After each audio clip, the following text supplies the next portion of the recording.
Marble Hornets. The first YouTube web series about Slenderman. Actually, it was the first video footage of Slenderman to ever exist. Back in 2009, soon after the original Victor Surge post had been made, Troy Wagner saw the Slenderman pictures and saw that people had made some stories and some photoshops, but no one had made any videos yet. He called up his friend Joseph Delage, and they wrote the entire first season on 3x5-inch note cards. Marble Hornets began getting traction, and eventually they involved their friends Tim and Brian. This is Ross Cameron, and welcome to my review of Marble Hornets.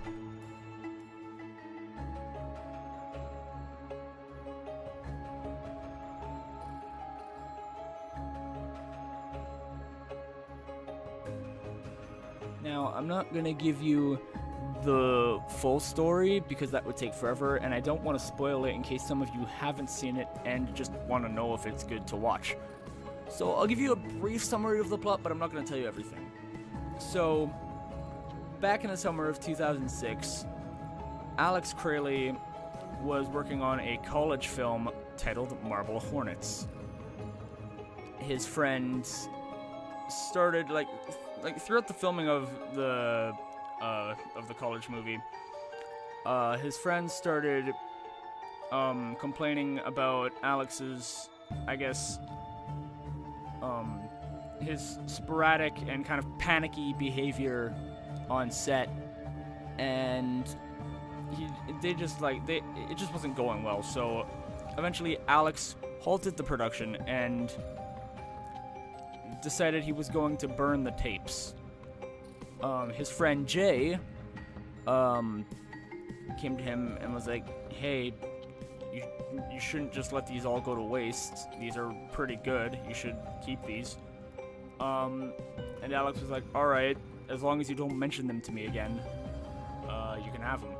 So Jay took the tapes and brought them home and forgot about them for 3 years. So 3 years later, in 2009, Jay found the tapes buried back in his closet and decided to investigate them and see what caused Alex to be so panicky and stuff.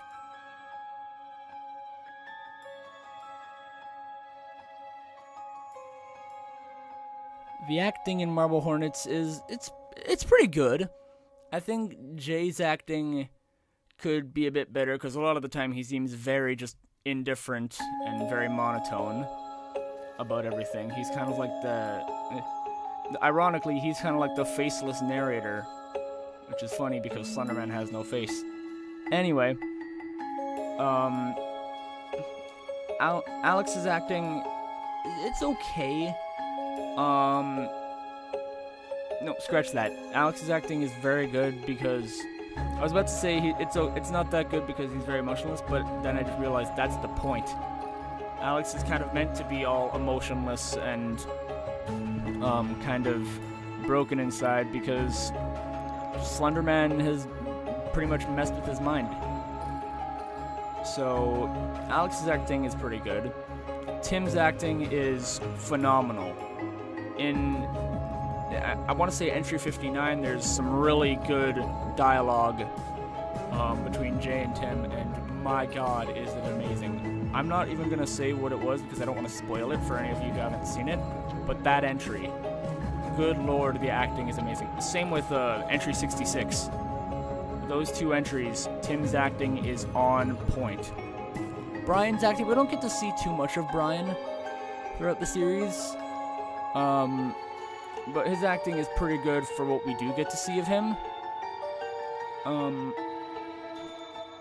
I think Sarah's acting, Sarah was only in one episode, so she really didn't get much acting to go off of. Her acting in entry 9 was not that good, I'm gonna be honest. It wasn't that good. I get that was the point, because Alex was giving them crap. But still, her acting was not that good for what I saw, so I can't really say much for that. Seth, we only got to see him twice. His acting was okay for what we did get to see of him. So I'll give him some good, a I'll give him some good acting points there. And yeah, all in all, I think the acting in Marble Hornets is pretty good for what it is. So yeah.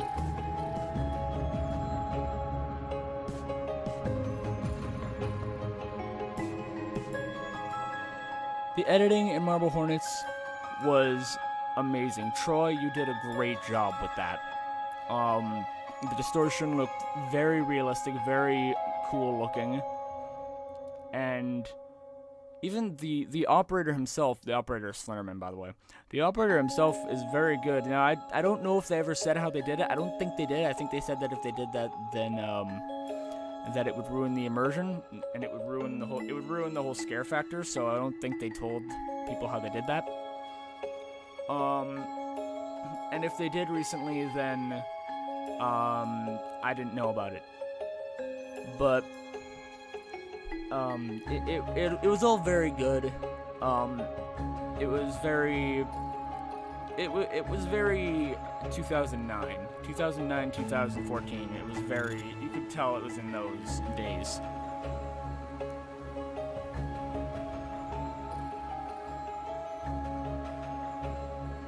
Now, in my eyes, Marble Hornets was the most creative out of all the Slender Man series out there, because it was the first. It set the ground rules that people stole from and used so many times over. Dear God, how many Slender Man series have had coughing?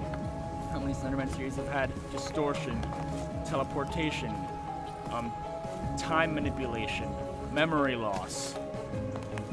All of that came from Marble Hornets. The pages came from Marble Hornets. The scratchy text came from Marble Hornets. The Masky and hoodie came from Marble Hornets. A lot of people think that they came from Creepypasta or something, but they didn't. In fact, I was even one of those people before I found Marble Hornets. Marble Hornets came up with almost every single trope that has been used in a Slender Man series or game since it came out. Slender the 8 Pages is literally based off of Slender the 8 Pages is literally based off of Marble Hornets. I'm sorry I'm getting so emotional right now, but it's just like, it annoys me how many people are like, Marble Hornets stole from the CP community. Masky and Hoodie are totally my favorite proxy. I love cheesecake just like Masky. That's totally not making fun of Tim's weight. It's like, come on. Like, what the hell is wrong with you people? You think making a fat joke is funny? It's not. It's insulting as hell. Anyway, sorry about that little rant there, but Marble Hornets gets an A+ for creativity and for setting up the ground rules that still exist today. Like, that's astonishing that those ground rules it's astonishing that those haven't been changed. And I wish that someone would change some of them.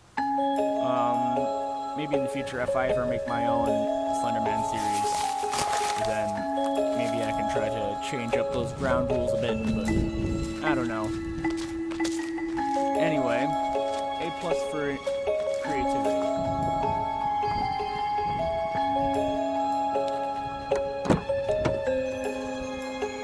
In summary, I give Marble Hornets a 10 out of 10 for being the first one and for having great acting, great dialogue, great storytelling, great editing, and just all in all, everything is just amazing about it.